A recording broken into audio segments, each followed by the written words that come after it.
앞선 19장 1절, 6절 말씀을 어저께 나눴었죠.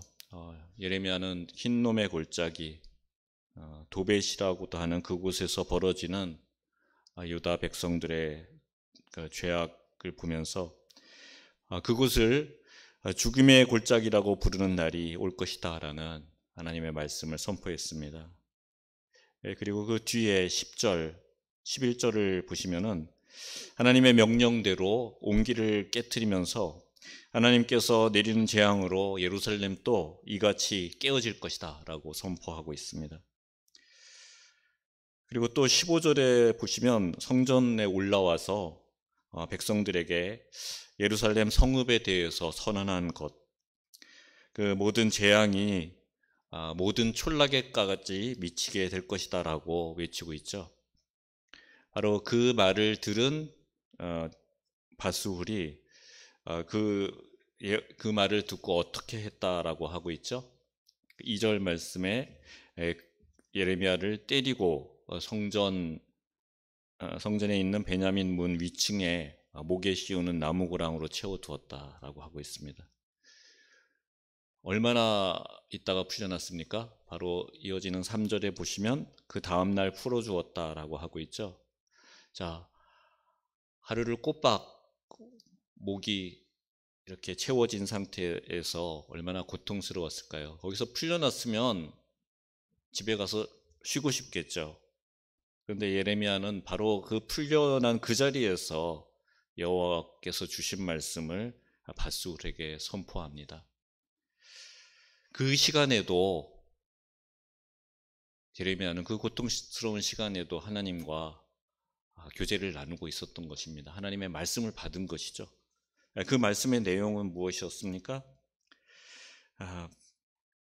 여호와께서 내 이름을 바스훌이라 아니하시고 마골 밉사빕이라 하시느니라라고 하고 있죠. 이 바스훌이라는 이름, 그것은 자기가 하고 싶은 대로 다 한다라는 그런 의미를 가지고 있습니다.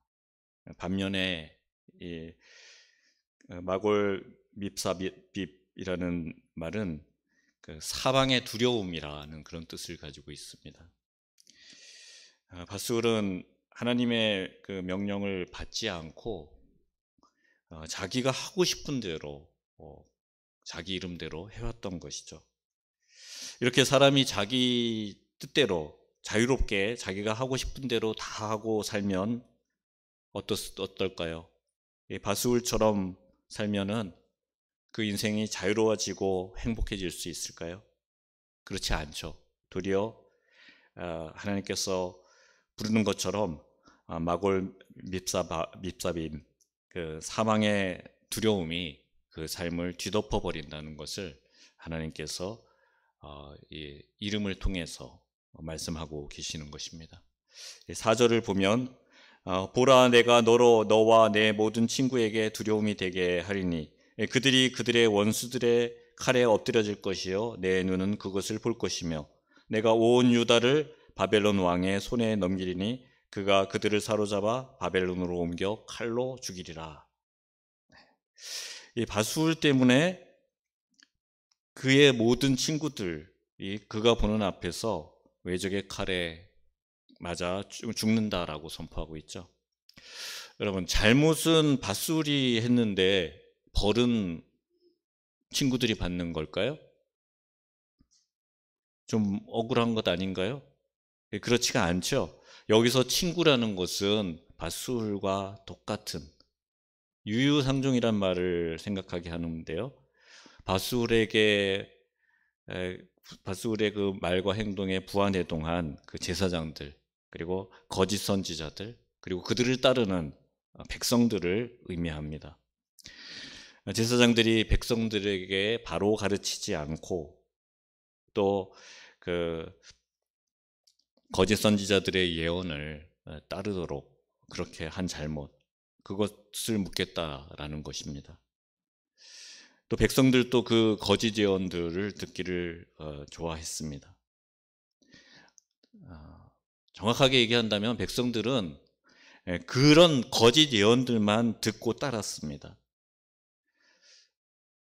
백성들이 그 심판의 메시지를 듣기 싫어하니까 선지자들이 그에 맞추어서 말을 한 것인지, 아니면 선지자들이 자신의 지위를 보존하고 왕과 그 귀족들의 후원을 더 많이 받기 위한 그런 욕심에서 거짓 예언을 한 것인지, 어느 쪽이 먼저인지 따질 필요는 별로 없습니다. 사람은 그 신분의 높고 낮음에 상관없이 나태하고 또 고난 없이 삶의 즐거움을 즐기는 것들을 누구나 당연히 추구하기 때문입니다. 죄에서 떠나서 마음을 돌이키라는 회개를 촉구하는 그 예레미야의 메시지가 환영받지 못했듯이 예나 지금이나 동양이나 서양이나 어디에서나 하나님의 그 회개를 촉구하는 메시지는 환영을 받지 못합니다. 6절을 보시면 이렇게 선포하고 있습니다. 바스후라, 너와 내 집에 사는 모든 사람이 포로되어 옮겨지리니 내가 바벨론에 이르러 거기서 죽어 거기 묻힐 것이라. 너와 너의 거짓 예언을 들은 내 모든 친구도 그와 같으리라 하셨느니라. 바스훌이, 친구들은 다 외적의 칼에 맞아 죽지만 바스훌은 목숨을 건지고 그 포로 생활이 좀 불편하기는 하더라도 그곳에 끌려가서 평안히 죽을 것이다라고 이야기하고 있습니다. 근데 그것이 하나님의 심판에서 면제된 것은 아니죠. 하나님의 심판은 우리 인간들이 범했던 죄에 그대로 보응하는 그런 방식으로 나타나게 됩니다. 내가 또는 그 모든 사람들이 어떤 죄로 심판받는지 하나님의 공의가 완전히 깨달아지도록 그렇게 하기 위해서입니다. 또한 그 심판 자체로 남은 자들에게 회개할 수 있는 그런 깨달음을 주시기 위해서 그렇게 하시죠. 심판 자체가 회개의 메시지로 사용되는 것입니다. 그렇기 때문에 하나님께서 죄인을 심판하는 것은 하나님의 최종 목적이라고 할 수 없습니다. 오직 구원만이 하나님께서 일하시는 이유입니다. 바스훌은 하나님을 진심으로 섬기고 그분 뜻대로 행하는 것 외에 그런 일들에는 아예 관심을 쏟지 않았습니다. 그가 바벨론의 포로로 잡혀갈 일이 절대로 없다고 큰 소리쳤습니다. 그것은 하나님이 그 자신과 이스라엘 백성들을 선민으로 택했고 자신들이 힘을 기르고 외교적인 그 것들을 통해서 바벨론이 쳐들어오지 않을 것이다라는 그런 그 믿음이 있었기 때문이죠. 그러나 하나님께서는 그들이 생각했던 것과 정반대로 그들에게 벌을 받게 하셨습니다. 그리고 바벨론으로 끌려가도록 했습니다. 그곳에서 평안히 살다가 그 생을 마무리하도록 했습니다. 근데 그것이 그에게는 복이 아니라 가장 큰 벌이었습니다. 왜냐하면 결코 끌려갈 것이라고 생각하지 않았던, 그리고 그렇게 백성들에게 이야기했던 그 일을 그가 당했고 그 가운데 평생을 마무리했기 때문입니다. 여러분, 하나님께 쓰임받는 사람들, 그런 어떤 사람들일까요? 성경은 하나님께서 하나님의 일을 이루시기 위해서 오랫동안 한 사람이 나타나기를 기다리는 그런 장면들을 묘사하고 있죠. 모세를 비롯해서 많은 그런 하나님의 뜻에 합당한 거룩한 사람을 기다리십니다. 그리고 그들을 찾으십니다. 그리고 그들을 통해서 하나님의 섭리를 이루어 가십니다. 거룩하신 하나님의 능력은 우리 눈에 보이는 그런 조건을 갖춘 사람이 아니라 거룩한 하나님이 보시기에 합당한 그런 사람들을 통해서 그 세상의 역사 가운데 흘러나오기 때문입니다. 바술은 임멜의 아들이었다라고 이야기하고 있죠. 이 임멜은 다윗과 솔로몬 시대에 조직된 24반차의 제사장 계열 가운데 16반차에 뽑힌 사람입니다. 이스라엘의 제사장 가운데 24반열 중에 하나에 속하는 명문 가문이라고 할 수 있죠. 그리고 바술은 성전의 총감독입니다. 바술은 혈통적으로 우리가 흔히 얘기하는 금수저일 뿐만 아니라 그 능력도 탁월해서 높은 지위에 올라간 사람으로 보입니다. 반면에 그와 맞서고 있는 그 예레미야는 어떤 사람입니까? 그도 역시 제사장 출신이긴 하지만 아주 보잘것없는 집안 출신입니다. 아나돗의 제사장 힐기야의 아들이라고 그 예레미야를 성경이 소개하고 있죠. 이 아나돗은 아도니아가 솔로몬의 왕위를 찬탈하려고 모반을 꾀할 때 그를 추정하던 제사장 그 아비아달이 유배된 곳입니다. 그렇다면 예레미야는 그 유배된 제사장의 후손이었다라는 것을 알 수가 있습니다. 그냥 이름뿐인 제사장 집안 출신인 것이죠. 근데 하나님께서 누구를 사용하시죠? 누가 봐도 명문 제사장 가문의 그 가문인 바수를 사용하는 것이 아니라 아주 보잘것없는 가문의 예레미야를 사용하십니다. 그 이유는 예레미야가 거룩한 사람이기 때문입니다. 하나님의 손에 붙들린 사람이기 때문입니다. 하나님은 하나님 손에 붙들린 이 거룩한 사람을 사용하십니다. 어느 시대나 그것은 변치 않습니다. 바술은 자신이 누리고 있는 지위와 그 조직을 유지하기에만 급급했던 인물이었죠. 하지만 예레미야의 최고의 관심은 하나님 그 자체였습니다. 하나님께서 명하신 대로 선포하는 것, 그것이 자신의 일이었습니다. 하나님께 대한 그런 거룩한 열정을 지닌 사람이었습니다. 마찬가지로 다윗도 하나님을 무시하는 골리앗을 참을 수가 없어서 너는 칼과 단창으로 내게 나오거니와 나는 만군의 여호와의 이름으로 곧 내가 모욕하는 이스라엘 군대의 하나님의 이름으로 내게 나아가노라 그렇게 외치면서 골리앗과 싸웠죠. 또 비느하스는 하나님을 배반하고 이방신 앞에서 음란한 짓을 행하던 사람들을 향해서 분노의 창을 찔렀습니다. 그럼 그의 그 거룩한 행동으로 이스라엘은 하나님의 진노에서 벗어날 수가 있었습니다. 또 하나님께서는 어떤 사람을 택해서 사용하시죠? 하나님은 갇힌 사람이 아니라 하나님과 함께하며 자유를 누리는 사람, 그 어디에도 얽매이지 않는 사람을 사용하십니다. 많은 사람들이 저마다 자신의 안전하다고 여겨지는 그 자리에 스스로 갇히는 삶을 살아가고 있습니다.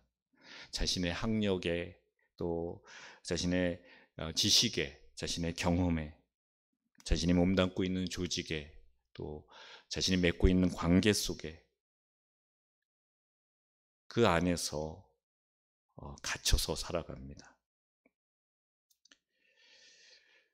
그 안에 있는 것, 그것이 안전하다라고 여기면서 살아갑니다.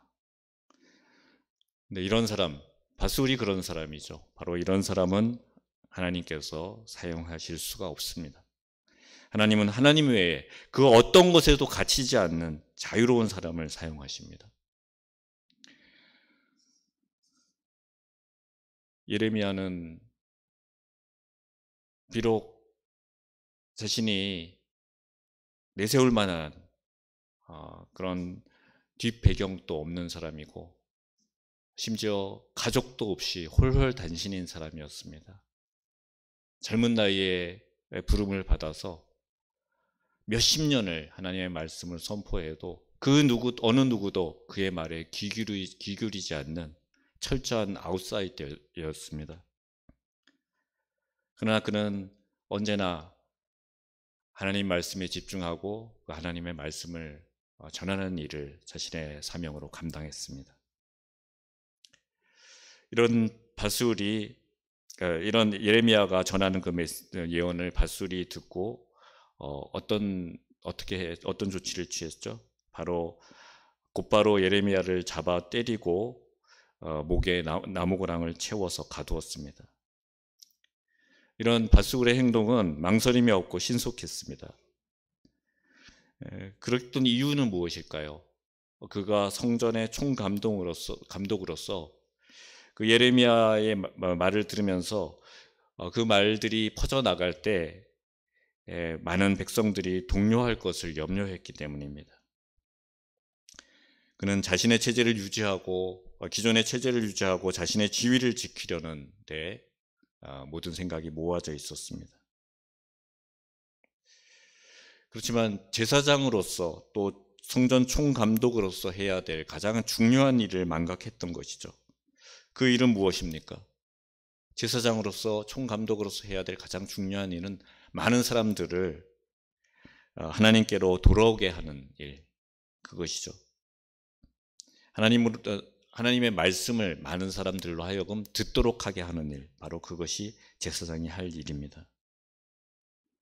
밧술이 응당해야 될 일은 먼저 예레미야가 전하는 그 말씀이 정말 하나님의 말씀인지를 확인하는 것이어야 됐습니다. 그리고 그것이 사실이라고 확인이 되면 자신도 그 예레미야와 같이 그 말씀을 전하거나 예레미야가 더 많은 이들에게 그 말씀을 전할 수 있는 그 길을 열어주었어야 했습니다. 하지만 밧술은 하나님 말씀보다 자기의 자리를 보존하는 것, 그리고 기존의 그 성전의 체제를 유지하는 것, 그것이 더 중요했던 것입니다. 결국 밧술이 예레미야의 입을 틀어막고 그를 가둬두는 행위는 백성들이 회개할 기회를 박탈하는 그런 큰 죄에 해당하는 것이었습니다. 사람들은 하나님의 말씀을 듣기 싫어합니다. 자신들의 숨겨진 욕망, 그 죄악이 그 하나님의 말씀을 통해서 낱낱이 드러나게 되기 때문입니다. 그래서 거룩한 하나님의 사람, 성령의 사람이 말씀을 전할 때 그럴 때마다 사람들은 자신의 귀를 틀어 막습니다. 사도행전 7장에 스데반이 성령의 이끄심으로 설교할 때 사람들이 큰 소리를 지르며 귀를 막았다라고 표현하고 있죠. 그러면서 일제히 그에게 달려들어서 성 바깥으로 끌어내어 돌을 던져 스데반을 쳤다라고 기록하고 있습니다. 여러분, 우리가 살아가면서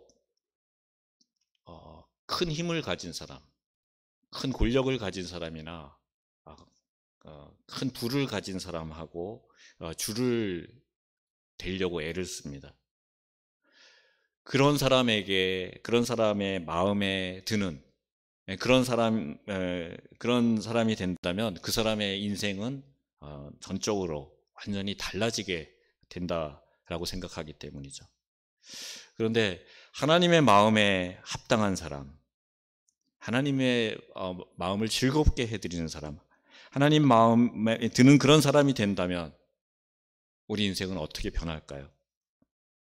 하나님께는 모든 인생의 해결책들이 있습니다. 무엇이든 하실 수 있습니다.